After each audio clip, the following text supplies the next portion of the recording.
Here. Court's called to order.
No doubt in the mind of the Commonwealth that this prisoner is a confirmed chicken thief.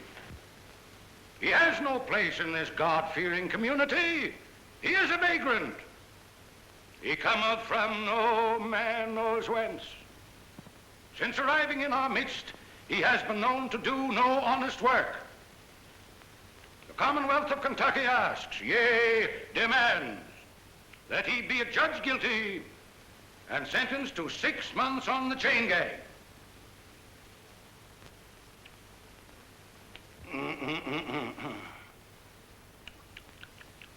Hey, boy, wake up there. Sheriff, wake him up there. If anybody's gonna sleep in this court, it'll be me. Hey, wake up. Yes, Come here, boy. Here, come on over here, right there. What's your name? Jeff Poindexter. Poindexter? Yeah. Who gave you that? Mr. Riley. Ranny? You mean Major Randolph Poindexter from down at Pine Bluff? Yeah, the Pine Bluff. Well, looks like you Poindexters is always getting mixed up with some chicken somehow. Hey, Sergeant, it seems like I recollect you and Major Ranny having some connection with the flesh of the fowl at one time. Don't good if we didn't. You know, Major Ranny was the fightingest soldier that ever chased a yank up a tree. You know, Billy, you and me pretty near starved that day when we went foraging for a snack after the Battle of Chickamauga. Chickamauga? No, it was the Battle of Kennesaw Mountain. There's no such a thing as a Chickamauga. Oh, you're both wrong. I'm not wrong. It was the summer of '63, and we were just outside of Nashville. No, Billy's right. I remember. For wasn't I there, Mitchell? Your Honor, the Commonwealth objects to this digression. Now, Senator, you know, now the point is that the Major, he acted the part of a gentleman and a soldier, and he removed the temptation from out of our path by eating up all the fat hens in the whole bunch and leaving us nothing but a lot of old skinny Dominic roosters. You remember, boy? Come to think of it, Billy, they were Plymouth Rocks. There was no such a thing. There was Yankee chicken. There was Rhode Island Reds. But I know because I could no, touch the Plymouth Rock. Yankee. Your Honor! Dominic. Your Honor! It was Dominic. Is this a court of law? I know that. I ask you, is this a court of law?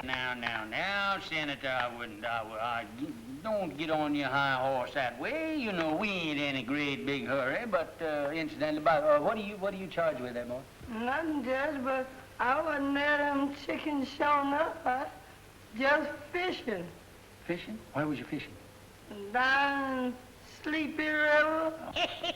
Ain't no fish in Sleepy River. Ah, son. Ain't neither. Full of catfish. Doc's right, Jimmy. Yeah? Sure is, white folks. I catch bullet catfish in there that long. There's your proof he's lying. Here, come in. What do you use for bait?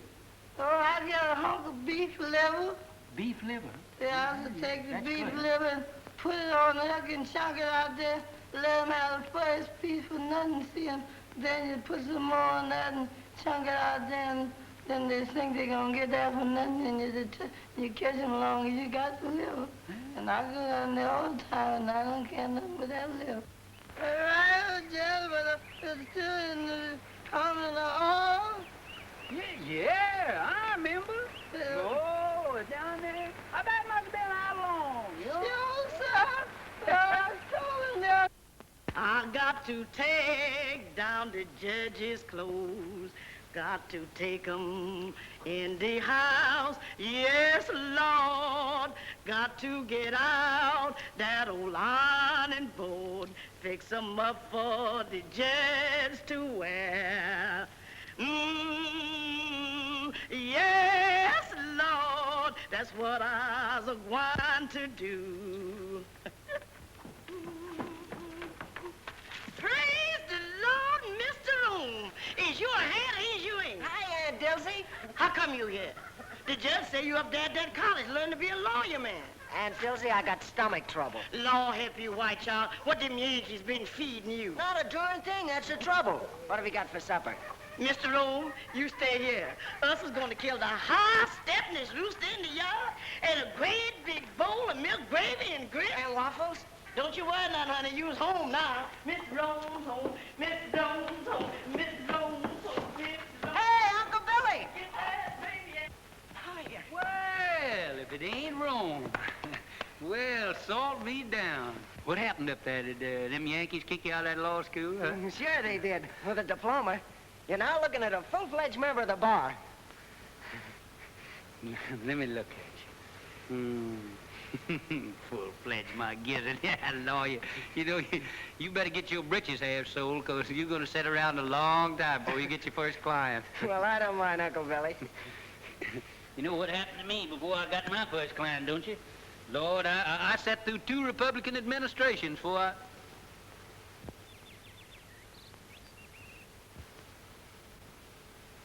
Who are you playing? Oh, I'm just doing a little practicing here for the championship.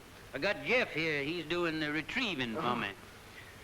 Me and Herman Felsberg is going to play against Jimmy Bagby and Doc Lake. 2 of them balls down there, will you, Jeff? 2 again.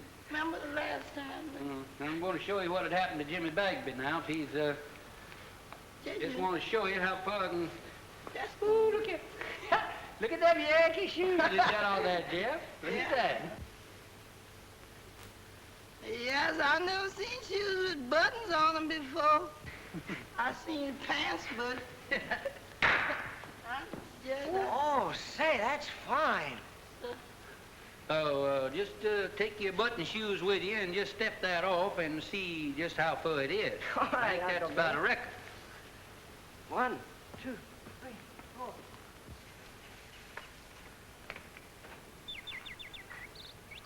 Hello. Glad to see me? Why, I thought you were still up north. I got in this morning. How'd you know I was back here? Well, I didn't, but Uncle Bill... Why, you look pretty with those things. Isn't this a lovely spray? Mm-hmm. Now, young lady, I want to ask you a question. Oh, please let me down, Rome. Miss Gillespie, will you please tell this court why you didn't answer my letters? I've got to go in. Really, I have. Now, tell the truth, the whole truth, and nothing but the truth, so help you. You know why. All I know is that you've changed since I went away. Well, that isn't it, Rome. It's just that we've grown up. You mean you don't like me anymore? Oh, Rome. Well, if my mother or anybody has said anything... Oh, Ellie, me, I mean... Well, I'm old enough to choose my own friends. Please let me go. We've got to get this thing settled once and for all. I've got to go in. Really, I have. All right, then, I'm coming back tonight and find out what it's all about. You can't. I have an engagement. Who with? Fleming Tally. Well, how about tomorrow night? Oh, Rome, it's no use. All right. That's the way you feel about it. You can sit right there till we understand each other. That's all right, that's all right. We don't need no more practice for them old men. Besides, that exertion calls for a julep. Yes, but you gonna wait for that young gentleman for you. Wait for him? Yes. Unless young folks has changed since I was skirmishing around. He won't be back for quite a while. Just look at that goat. Ain't that a pretty sight? What, that goat? There ain't nothing pretty in the world than two young folks in love in the spring. Do about that goat. Oh, goat, my Lord. Ain't you got any sentiment? Ain't you got no girl? Wasn't you ever in love? Stand around here talking about a goat or something. But your mint, What about my mint? that goat in your mint bed. It's in my mint bed. That Where? guy. Yeah. Acting like you starved. Get him now. Bet you hungry, too. Don't look. Why, William Priest, Oh, hello, Carrie. this is a fine how do you do. What will the neighbors say? I'm ashamed of you. What's ailing you now? That gum goat come in here and eat up my mint bed there. I'll bet he must have been the ruination of 1,000,000 juleps. You and your precious mint juleps. A circuit court judge. Where's your dignity? Dignity? I don't reckon the Priest family will ever have to worry about dignity, Carrie, not as long as you're alive and kicking. Well, it's a good thing somebody in this family has pride. I always told my brother when he married you that he saved the family name. Well, if he were living, he wouldn't be fooling around the front yard with a goat. That's not what I came for. Have you seen Rome? Oh, Rome? Rome?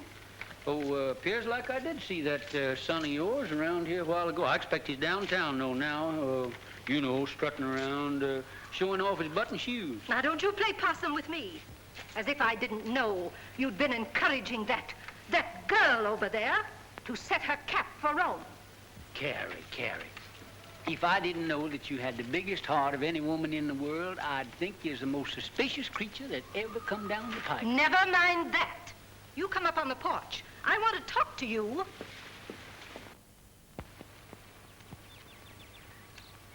If I'd have known that's the way you felt about it, I wouldn't have hurried home so fast. I'm sorry, Rome, but after all, you have your career, your family, and everything in the world that matters to you right here.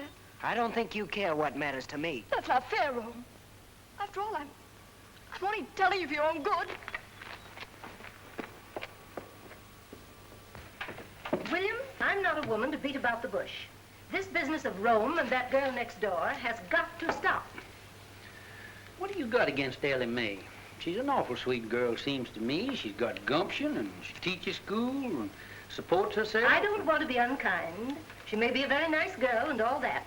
But after all, Rome is one of the Kentucky priests, and the name of priest means something in Kentucky. Well, I've never heard that it meant intolerance. It means good stock and family pride. You know the kind of stock she comes from. Yeah, her ma come to this town penniless and died giving birth to Ellie Mae. I remember the night. She was a frail little woman. Wasn't any bigger than Ellie Mae is now. And just as pretty. But who was her father? Well, nobody don't rightfully know. Well, family may not mean anything to you, but it means a whole lot to me. I'm not going to have my grandchildren come into the world under a cloud. You haven't by any chance picked Hod Maydew as a grandpappy, have you? Oh, I know you've never liked Senator Maydew, but you can't say anything against his folks.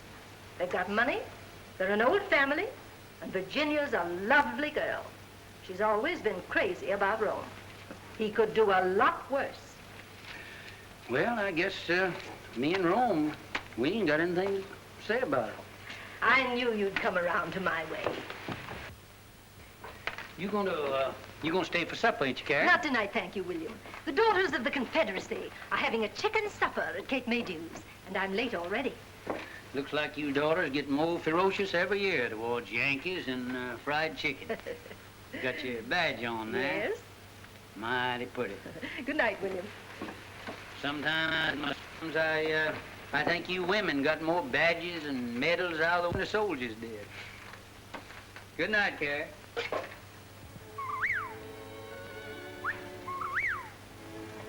Listen to that old whippoorwill calling his mate. Him and his kin has been nesting around here for nigh on 30 years. It's a lonesome kind of sound, isn't it, Uncle Billy? It is so.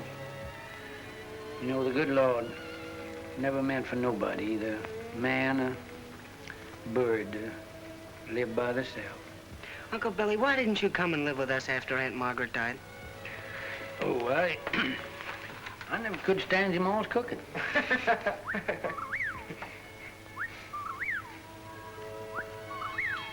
Awful fine swing over there on that other porch. I wouldn't be surprised if they ain't a pretty girl sitting in it now. She's got another fella tonight. Ellie Mae sure is pretty. Fella gets her will certainly have to do some prancing. He can't sit around and look glum all the time. There he is now. Who? That Flem Tally. The barber? Yeah. Gives awful poor shade, that fella. Whoa. Whoa, babe.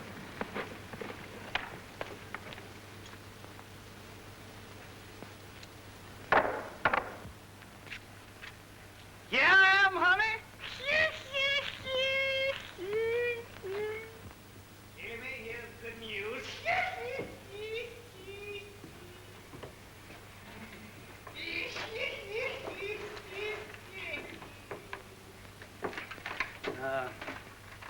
Son, there ain't nothing that'll get your mind off women folks like work. Will you run back in my library there and get my old Kentucky Code of Statutes?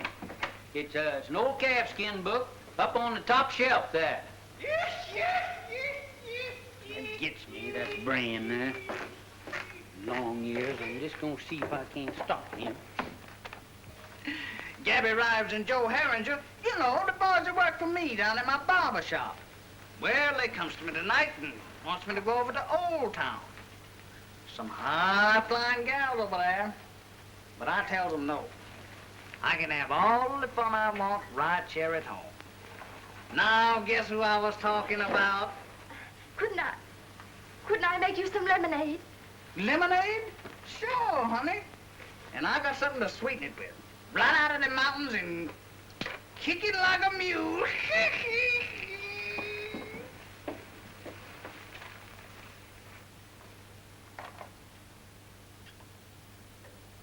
Jack! Oh, Jack, you see anything I met a Flem Tally, a barber man around here? No, what'll he be doing around here? I don't know, Judge, but they're headed this way for him. What are you talking about? Who's they? Some lady's pappy and a two-barrel shotgun. He said Mr. Tyler's been messing around. He sure is in a killing mood. You mean that he's going to annihilate him? No, sir. He just going to shoot him. That's all. Well, there ain't a thing that I can do about it. My job don't stop until they've got him all laid out in the morgue, full of buckshot, cold and dead, and ready for burial. Then I steps in. But you, Judge, you as the law. Oh, I can't do a thing about it, as I said before, until the shooting is over.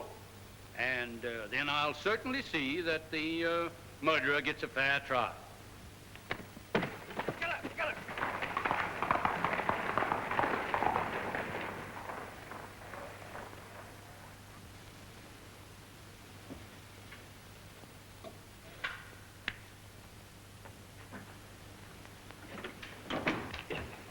Uncle Billy, I couldn't find that book anywhere. What book? That Kentucky law book.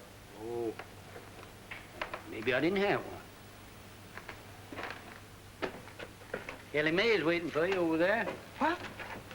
How do you know? Are you sure? Now, don't be standing here like a jaybird gawking when I tell you she's waiting. Go on out of here.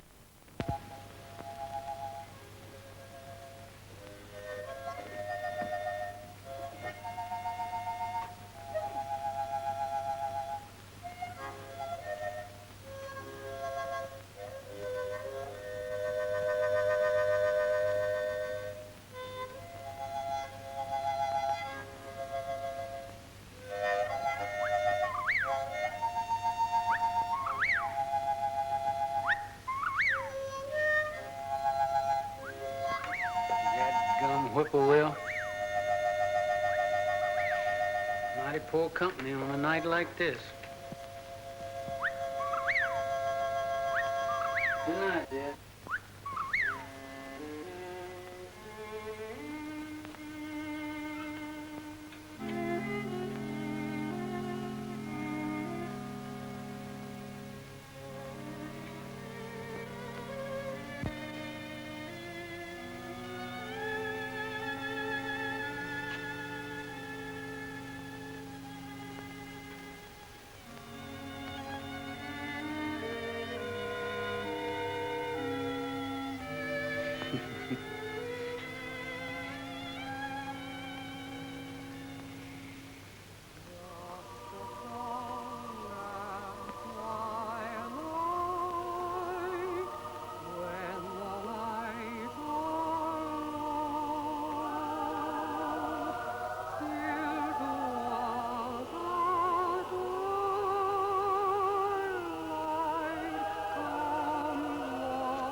Been a long time, honey, since you and the babies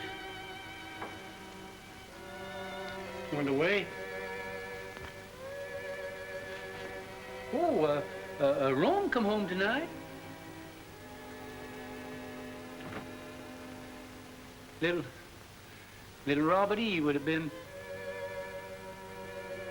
he'd have been just the same age as Rome is now.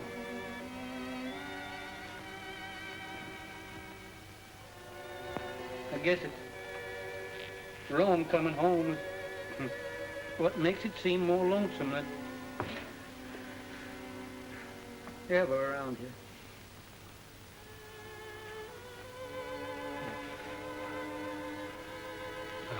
Honey, you know that fella that he enlarged that tin type, he sure did a pretty job. I wish you could see it, honey.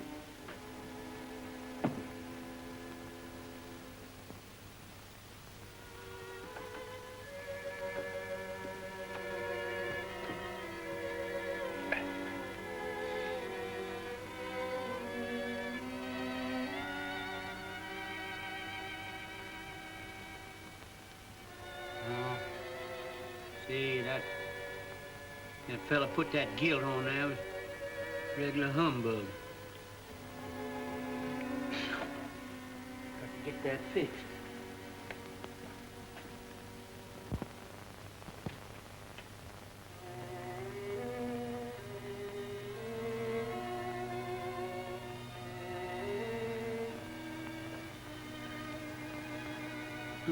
Honey, it sure is a pretty night. Been an awful late spring. But I don't know when I've seen the flowers looking better this time of year.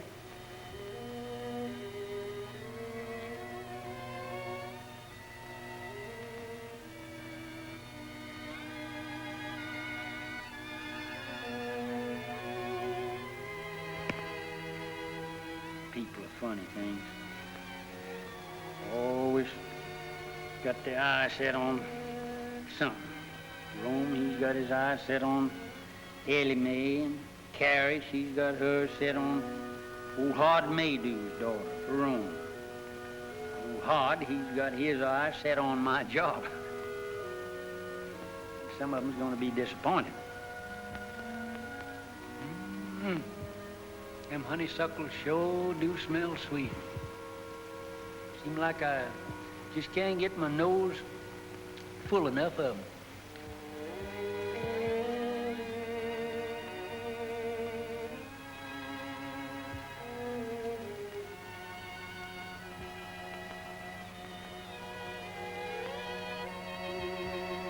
That burn, honey. There's Bob Gillis over there at the grave.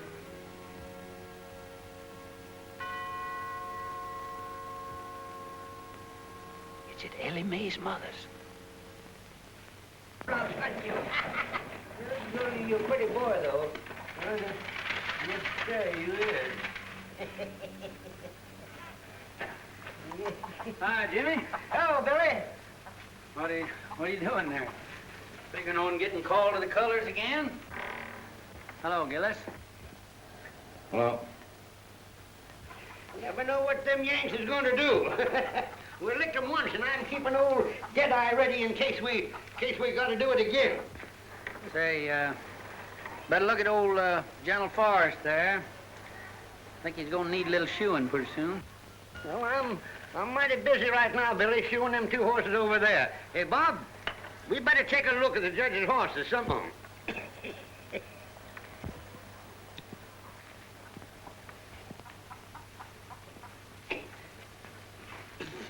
Have a sniff, Jay? Good corn. You can smell the feet of the boy that plowed it.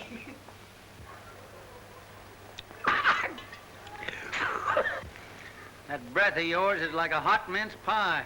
Where you going? Going fishing. Sleepy River. Sleepy River. Why don't you fish in the trough there? Need shoeing? No, all right for a while yet. Say, bad scar you got there. Bullet? Yeah. Get that in the war? No. Folks say you come from up north. Must have got that up there.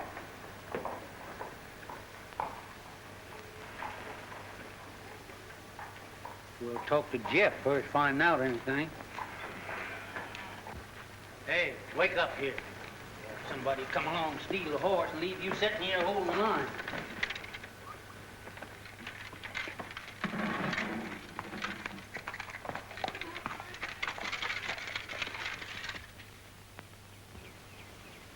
All right, come on with that beef liver now. The bait is in bait bag. I always keep it in head Hurry up now. and liver. Oh, gee, don't tell me you ain't got it. It looked like that liver then walked off by itself. Lord. Here, Oh, I'm going to catch any catfish and ain't got no bait. Take this dime now and hurry on back to town and get me that beef liver. Hurry up now. All right. Actually running now. This is the way it is. You gonna put your shoes on? Look, I'm saving them in case my feet wear out. And then I have them. Much sitting around as you do, it won't be your feet that'll wear out.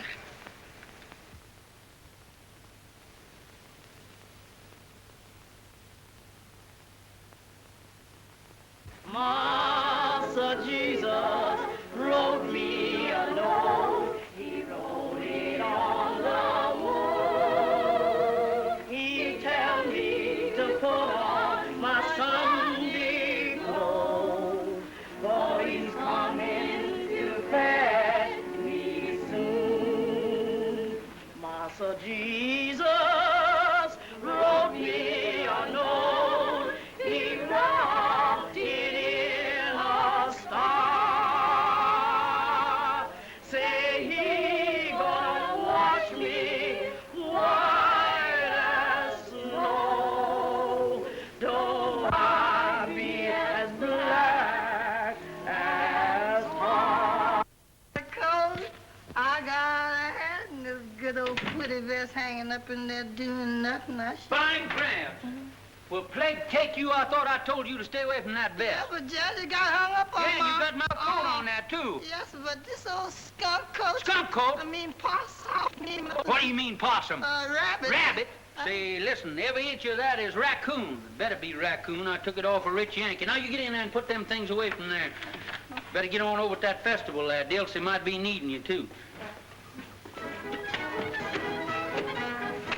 How are you, Judge? Yeah, just Oliver, Reverend, just Oliver. I'm afraid it takes ice cream and cake to get you old soldiers out of church.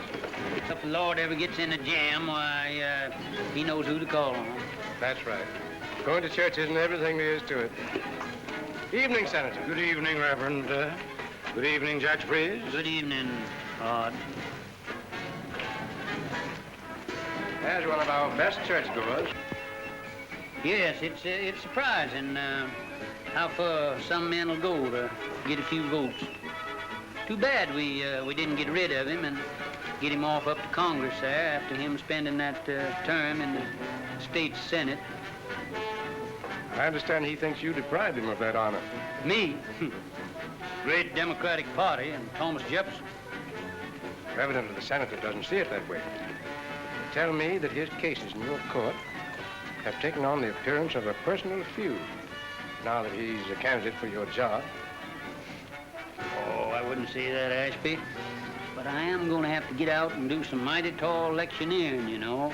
Hart he's a spellbinder in a silver tongue from way back. I'm just an old country Jake, kind of a baby kisser. I ain't got much to offer the boys in the way of rhetoric. I understand he doesn't approve of your grammar. My grammar. First thing I learned in politics was when to say ain't.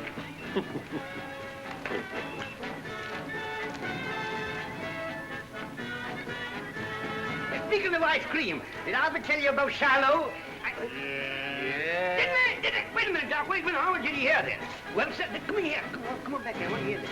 It was the eve before Shiloh, and them orders had to get across the river to General Beauregard. What did I do? I took off my clothes and I stuffed the orders in my mouth and I plunged in. It was pitch dark.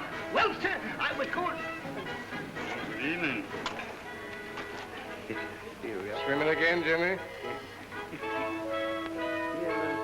Where was I? Right in the middle of the river. Yeah, yes, sir. There you're swimming in 12 miles to go yet. And there I was, swimming and swimming, diving under and around. Yankee gunboats all around me, surrounded by Yankee gunboats, and me dodging them right in... Gunboats? Yes, sir. Putting them gunboats in there is a new tack, ain't it, Jimmy? Hello, Rome. Oh. Now, don't you young people think you have to entertain us old folks? That's right. Run along now. They're getting ready for the candy pull. Perhaps Rome has other plans. Oh, no, he hasn't.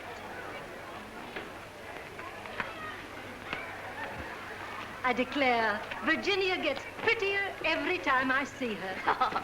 And I know you're happy to have Rome at home again. Oh, he's such a nice boy. Don't they look fine together? Look at them, Horace.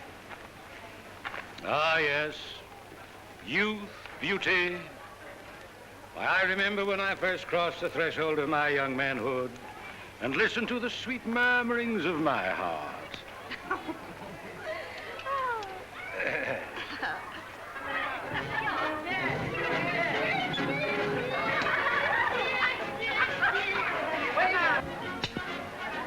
Double portion, please. You have a full portion there. Oh, but we can pay for it. Can't we, Rome?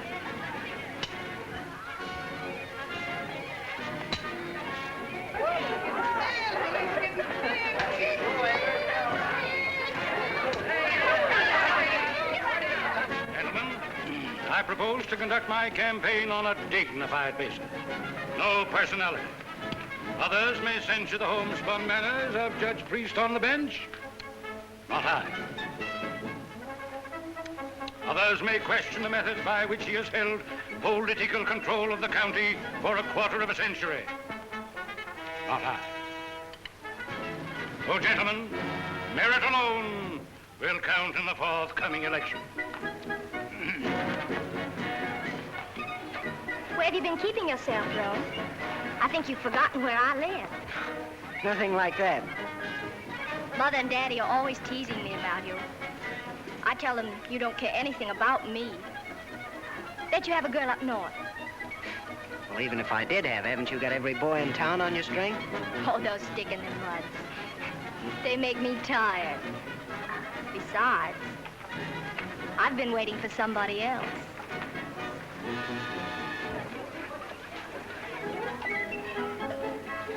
Attention. Say, what's the prettiest gal at the festival here, moping around back here by herself, huh? You want some taffy, George? I ain't much of a taffy puller.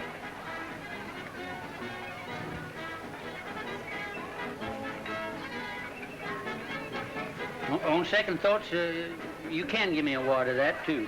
All right, put the butter on your hands first. Oh.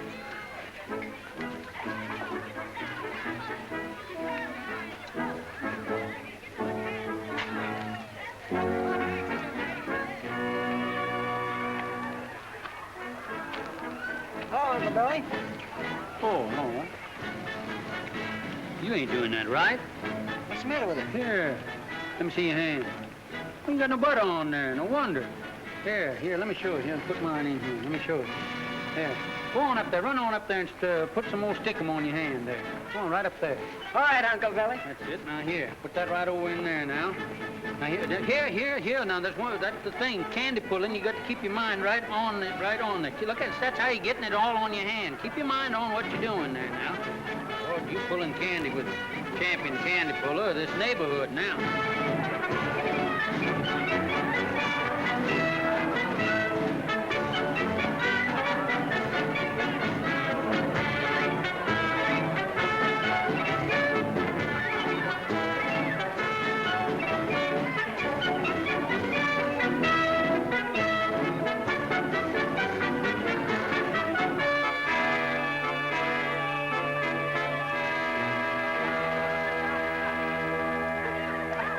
I think this is your fault. The sun shines bright in my old Kentucky home.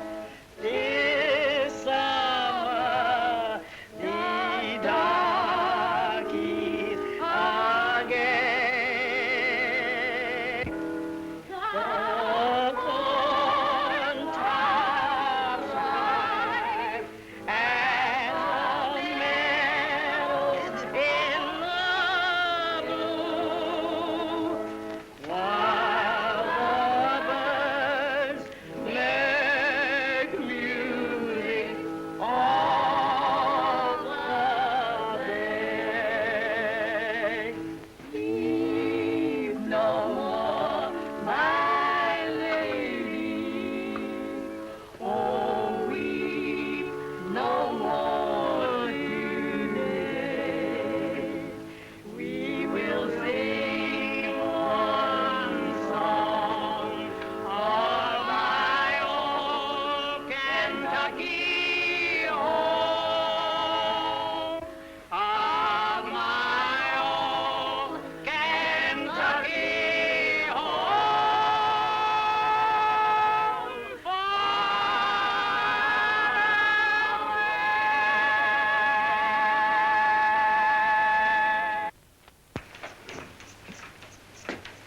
Morning, everybody. Good morning, Judge. You next. Say, Flem, you got the only lively spot in town. Here, Gabby, what's the latest news in the paper this morning? Hello, Lodge. Howdy, Judge. Say, you ain't been in lately, have you? Good morning, Mr. Morning.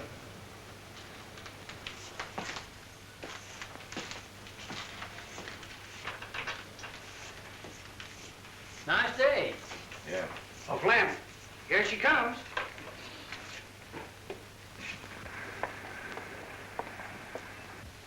And does she like her Flemish? Hey, Flem, when you two getting hitched? Don't know it. I heard nobody talking about marriage. You ain't scared of no shotgun wedding, are you? Not as long as she ain't got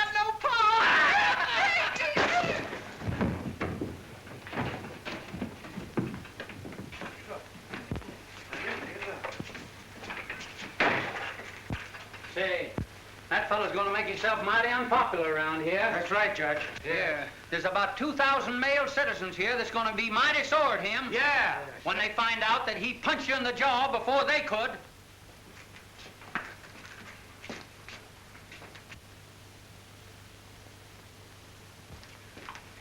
Yes, he's going to be awful unpopular around here.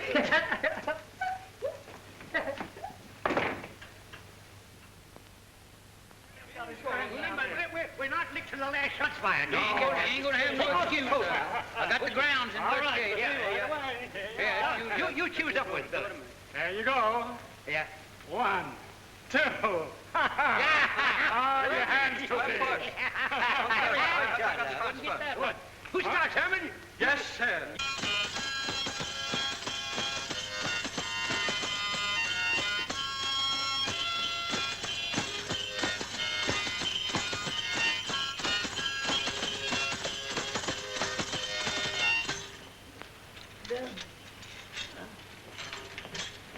My wife and I live all alone in a three-car home. They ain't put enough in that desk. It's just like more than that. Yeah, that's enough. You gotta spare one of them desks. See that?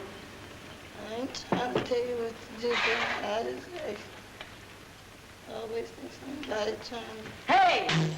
Cut them monkey shines. How you expect a judge to win that croquet game with no solace in his stomach? Hey, Desi, you done forgot the jug. The jug here. All right, you can't say I never told you now. Leaving somebody here with all this stuff. I bet she gonna blame me for... Don't see you around much. No. Kind of keep to yourself, don't you? Yeah.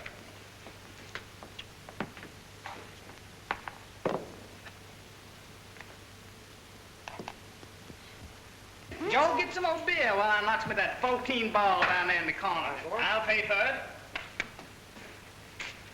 Hey, Bill, Gillis is out there. Yeah?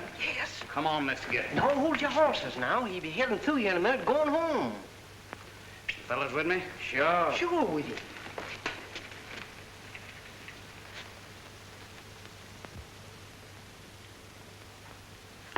Another? Nope.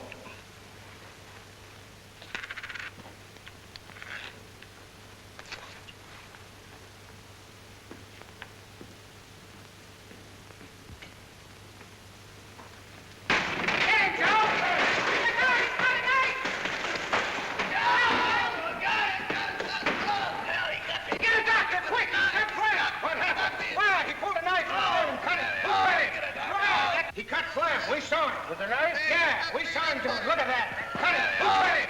That blacksmith. We're not preparing things. Get a doctor.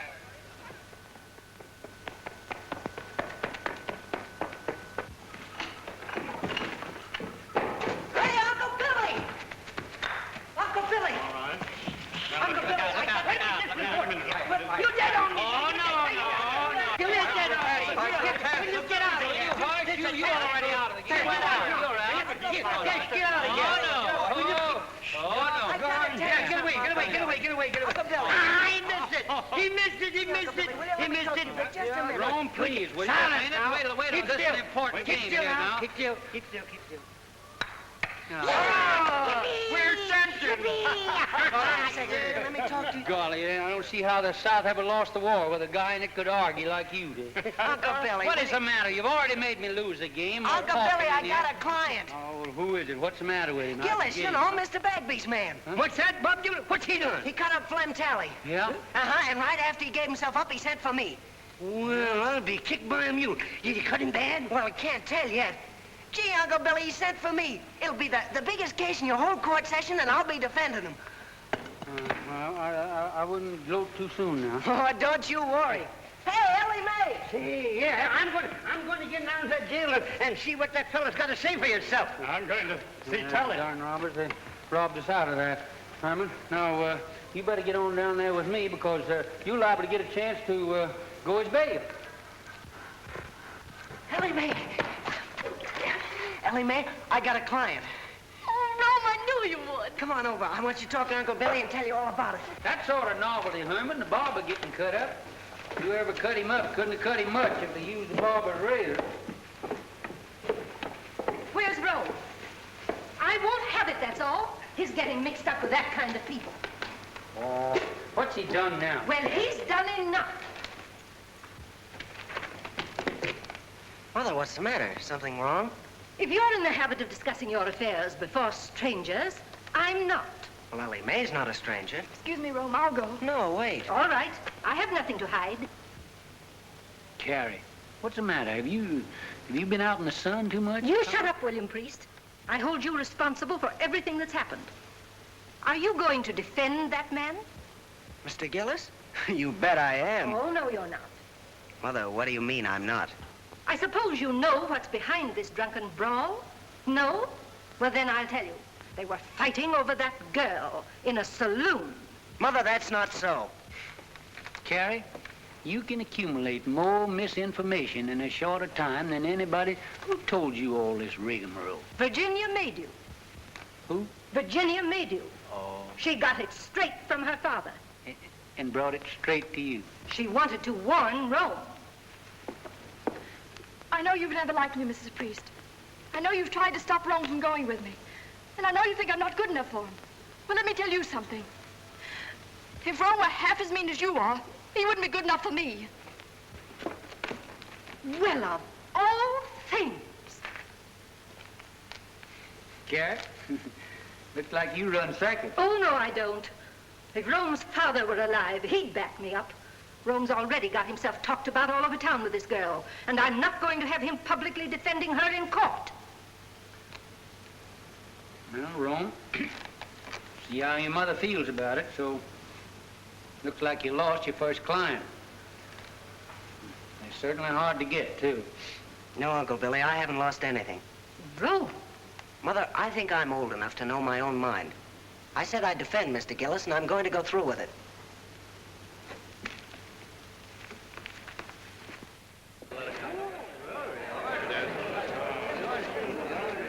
Right this way, Reverend. Have that chair there, please, sir. Hi, Harry. Hi, Luke. How are you? Hi. Howdy,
Court's now called to order.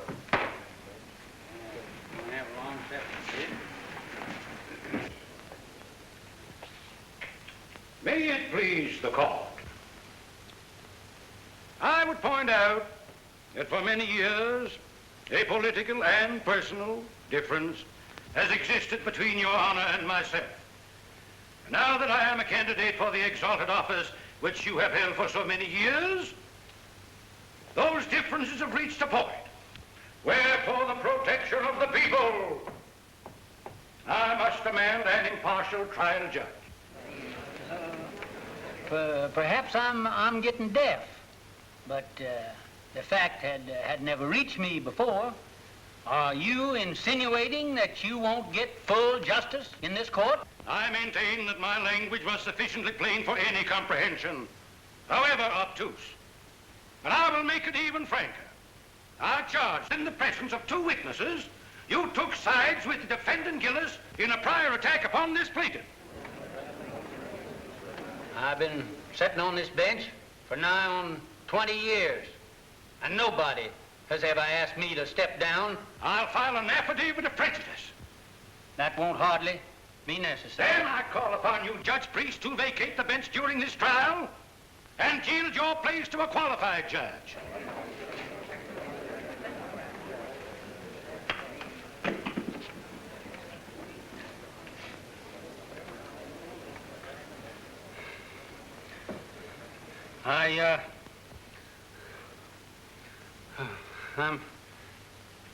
I'm not denying, Senator, that you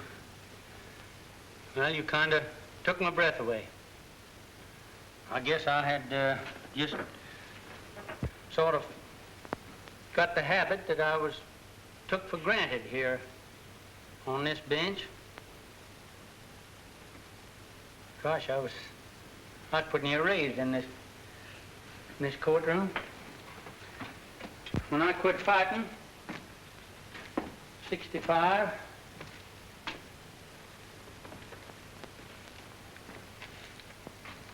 for what we thought was right, I kind of calmed down, found out I couldn't lick the whole United States. Come back here to my hometown, and I put up my shingle. It wasn't long before I was sitting on that bench. Maybe I did have a hankering for the spirit of the law, not the letter. But as far as I know, nobody ever found cause to complain till now. Now, you jury, you forget everything that I've said. And my feelings has no place in the records of this trial. Now, if you'll excuse me, neither side has any objection. I'd like to ask the Honorable Floyd Fairley if he won't come up here and take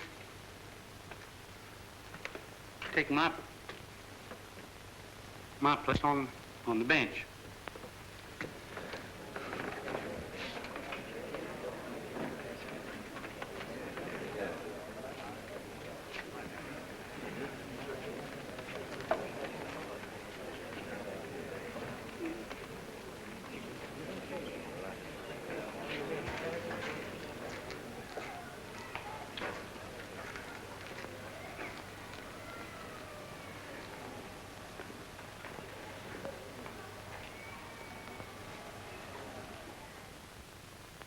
Well, what happened then?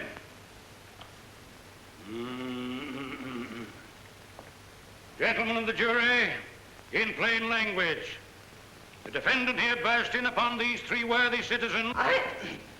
I object, Your Honor. I deny that my client ever burst into any place or anything. Objection sustained. So be it, Your Honor. Nevertheless, I shall demonstrate that my young friend's client here did burst into something. That armed with a lethal weapon, to wit, a dirk, dagger, or knife of deadly length and deadly sharpness, he burst into Mr. Talley's quivering flesh. I object, Your Honor. Objection sustained. Your Honor's humble servant bows to Your Honor's august ruling.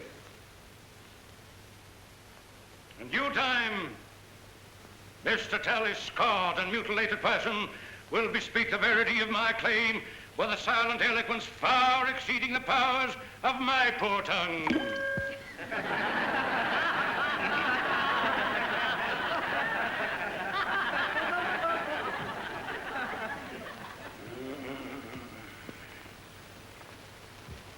We was playing bottle pool when he come in and attacked at me. Didn't you attack him with a billiard cue? Not until after he come at me with a knife. Well, it's just like Clem says. We wasn't paying him no mind until he come looking for Flem. But weren't you three all armed with billiard cues? Well, never heard of nobody playing pool without him.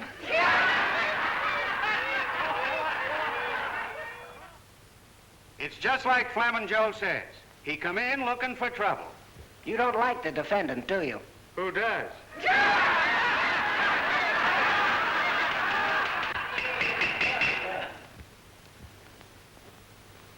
Your Honor, the defense is through with the witness. I should think my young learned colleague would be glad to be through with the witness. Your Honor, the prosecution rests.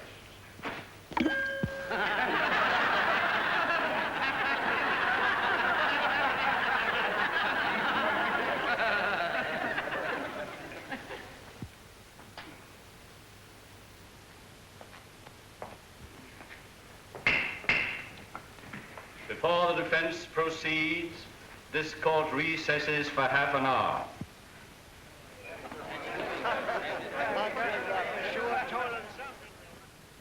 I don't know why you did it, Mr. Gillis. But Judge Priest told me what happened in the barber shop. Oh, you've got to tell the jury. They'd never convict you in a million years if they knew you were defending a girl's name. Don't you see? You can't think of me now. You've got to think of yourself. Look, Mr. Gillis, I don't want to bring Ellie Mae's name into this thing any more than you do. But she's right. They can give you 10 years for assault. And the way Maydew's working on the jury, they'll give you the limit. Oh, you've got to tell the truth, Mr. Gillis. Don't you see? You've got to. I ain't gonna tell him anything.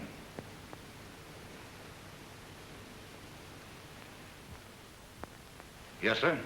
Tally lied all the way through. And Herringer and Gab Rives, they lied too. It was 3 against 1 in Billy Gaynor's back room, and it's 3 against 1 in this here courtroom. Have you ever been in any other cutting scrape in town before? No, sir. That's all. One moment.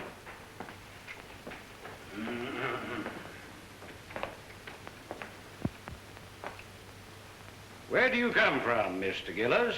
I ain't a saying. You aren't exactly what we Southerners would call a sociable person, are you? I mind my own business. Precisely. Except when you go looking for trouble. I don't go looking for trouble. But I ain't the one to run away from it. How long have you had a grievance against Mr. Talley? We had a run-in a few days before he jumped me. Oh, run-in, eh? And what was this run-in about? Well, come on, tell the jury. What did you hate him for? I ain't a saying. Then you didn't have any reason for knifing. I didn't say that. Well, make up your mind. Why did you hate him? I ain't a saying. So, Your Honor. Anything further? That's all, Your Honor. The defense rests.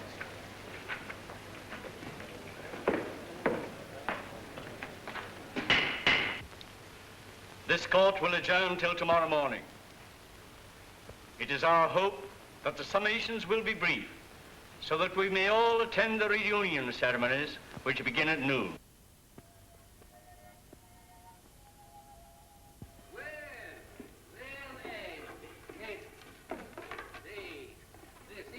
I don't get a chance to do this often. You certainly does me honor. Here, Jeff, make the Reverend comfortable there.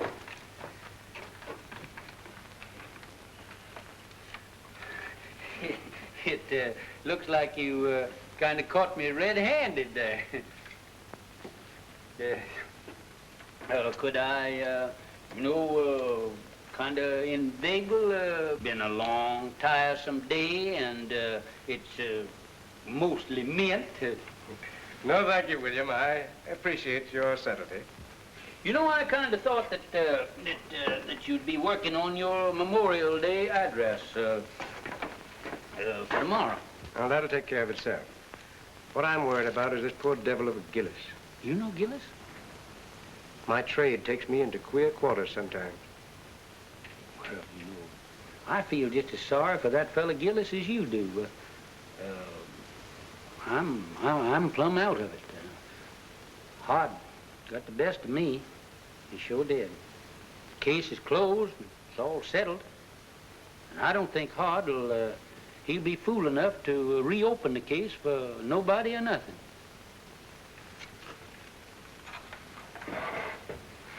William, I have a duty to perform. A Christian's duty. I'm going to violate the sacred confidence of another. I'm going to break a pledge of secrecy because it's the only course that I see that lies before me. I'm listening, Ashby. 25 years ago, the judge has sure been hard misery. Reckon folks ain't been acting just right. Maybe his stomach's been complaining and he needs a toddy this night. Yes, Lord. Yes, Lord. 'Cause tomorrow he's got to be like Mr. Samson. Saving Daniel from the lion's den. Saving Daniel from the lion's den. Yes, Lord. Yes, Lord. The judge could do with a toddy right now. Yes, Judge. Yes, Dilsey. Soon as you get me some men. Oh, Jeff. Jeff. Come on, hurry up here. Come on here when I holler at you. Where you been? Well, I was... Hey, listen, you want to earn that old coonskin coat of mine? I can have that coon coat, Judge. Thank you. Yeah, wait a minute. Come back here. You can if you do everything I tell you to. Do you know a gentleman by the name of Mr. Hart Maydew? Yeah, that mean man, that coat house. Yeah, well, now you see that he gets that, but don't you let him know how it got there, That's see? all I got to do. Yeah. Thank Say, wait a minute. Can you play Dixie on that thing there? With that coon coat, yes, I played Dixie with marching through Georgia. Way ahead. Marching through Georgia. Yeah, I got you out of one lynching. Yes, but for that coon coat, I know what I was going to Get you playing marching through Georgia, I'll join the lynchers.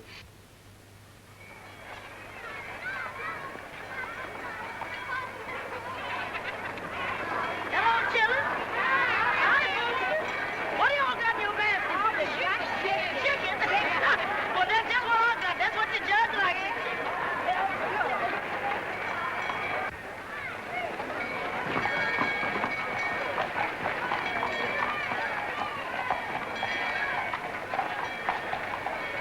Hey, the jury's coming in. Hey, Lem, come on, the jury's coming in. I'm telling you, Sheriff, we've lost the bass drum. How could you lose a bass drum? Someone stole it. We need it for the parade.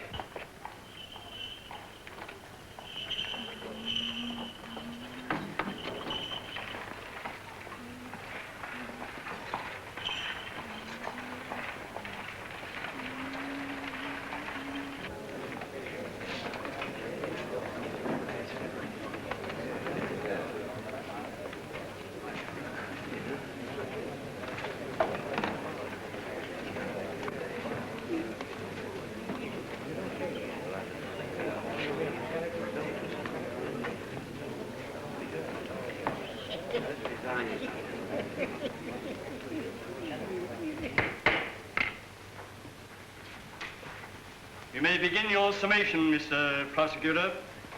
May it please your honor. Since adjournment yesterday, certain information has come into the hands of the Commonwealth, which, in the interest of justice, impels me to reopen the case. The Commonwealth desires to recall the defendant Gillis for further cross-examination. Very well, Mr. Maydew. Proceed. Robert Gillis, take the stand.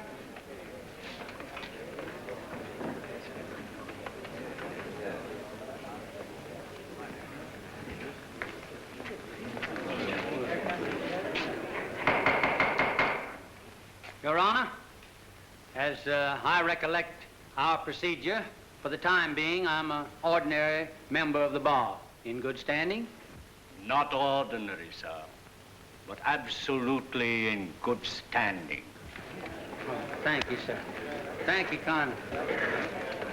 Then I have the honor of announcing myself as associate counsel for the defense. Seeing as the case has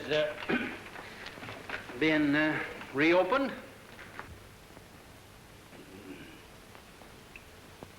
Mr. Gillis, were you always a man of turbulent and violent nature? Always left them alone has left me alone. Is that so? What was the name of the man you once upon a time murdered? I never looked on it as no. No, it wasn't murder. A man was killed, wasn't he? Yes. And they stuck you in jail, didn't they? Yes. And they charged you with murder, didn't they? Yes. And the jury found you guilty, didn't they? Yes. Were you sentenced to be hung? No, I went up for life. Did you escape or were you pardoned? I ain't a saying. And I won't tell you no more no matter what you ask me. You don't need to. Judge Priest, your witness. No questions, Your Honor. But, Uncle Billy, hasn't the defense any evidence to offer in rebuttal, Judge Priest? One character witness, Your Honor. Mr. Clerk, will you kindly call Reverend Ashby Brand?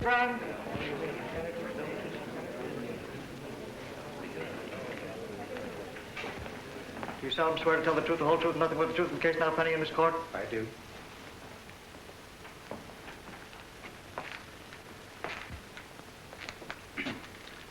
Reverend Brand, before you come to this town, what was your occupation? In my early manhood, before I took holy orders, I had the honor to be a captain of artillery in the late war. In the War of the Rebellion? No, sir. The war for the Southern Confederacy. Yes, sir. You're right, sir. That's right. He's right. Oh, my error, my... One moment, please, Your Honor.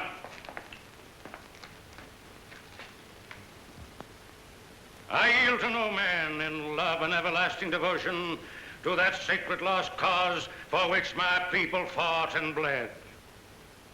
But though I cherish all those dear and everlasting memories, which even the bare mention of that great conflict must awaken in every true Kentuckian's bosom, I fail to see any possible connection between this reverend gentleman's military record and the guilt of this man Gillis.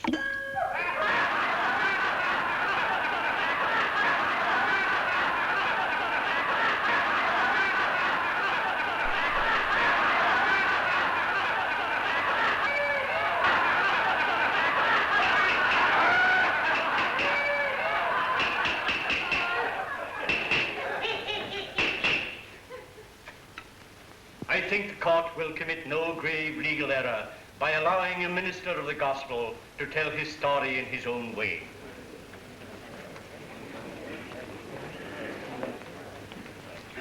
Meander along, Reverend Brand. As many of you know, I am a Virginian.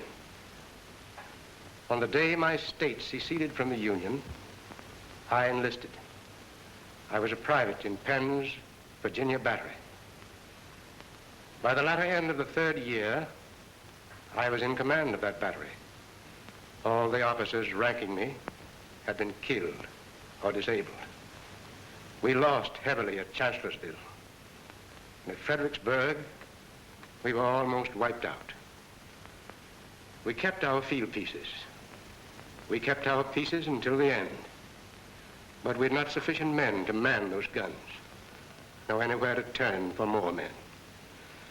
There were no more men left to come in. The Confederacy in '64 was robbing both the cradle and the grave for cannon fodder. Well, sir, I got temporary leave and went to Richmond to see our war governor. I said to him, "Sir, I've come to you to ask for men to serve my guns." He laughed and said, "Tell me where they're to be found." I said, "Among the chain gangs from the state penitentiary." He said, "You've come too late, young man. I've freed every convict that might conceivably be trusted with freedom. There are left only the lifers, and I dare not turn them loose. They are working under guard, building defenses for you to fight behind." He opposed me, but I argued with him. Finally, I won. He gave me authorization, signed it, and with his own hand, affixed the seal of the sovereign state of Virginia. I rode back to the line, sir, and I found my chain gang. I told them to drop their tools and line up before me. I told them, if you go with me, you go to face a hell of destruction and suffering and death. But I said, if you do go, you go as free men, as soldiers of the Confederacy. Your past will lie behind you, and your future, if you survive, is in your own hands. And I promise you this much, if you stand fast, if you do your duty, if bravely and honorably you acquit yourselves as men, then such of you as live through to the end, and some of you will live, are not to come back to this. It's for you to decide. Those who remain behind, stand fast. Those who come with me, advance one pace. Gentlemen of the jury, I tell you, they came at me like a wave from the sea, every one of them. And as time went on, they won for themselves the name of the battalion from hell.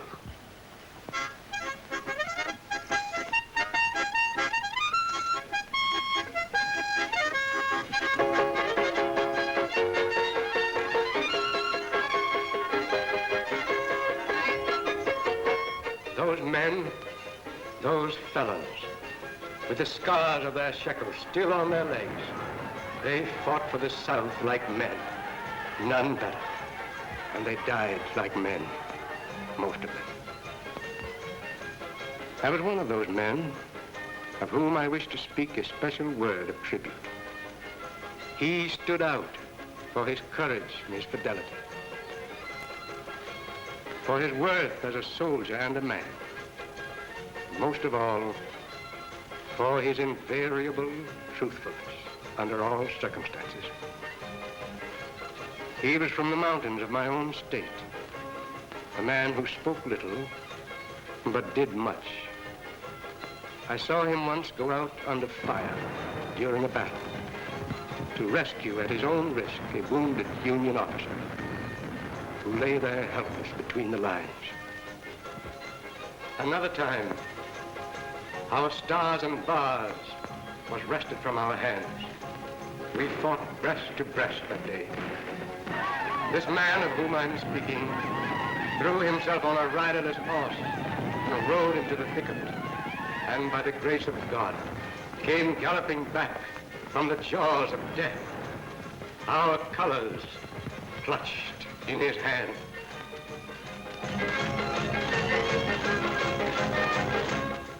And another day, when every man who served his gun, excepting him, was down, I saw him when the Union infantry charged, sitting astraddle his useless gun, and with a rammer for his only weapon, waiting for the enemy to come within reach.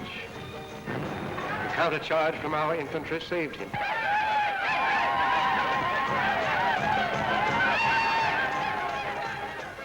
But he had stood fast, and he was alone. After the surrender, I kept his secret. Kept it to this very hour. So I've seen him daily at his work, watching over his daughter, providing for her education through me, all unknown to LMA.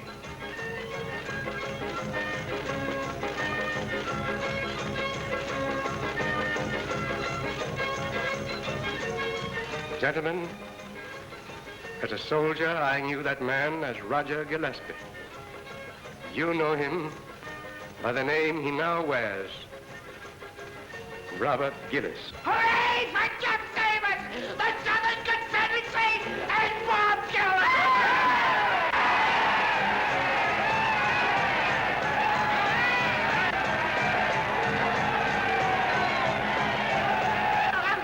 Get out of the way! Can't you see that poor, helpless child needs a mother?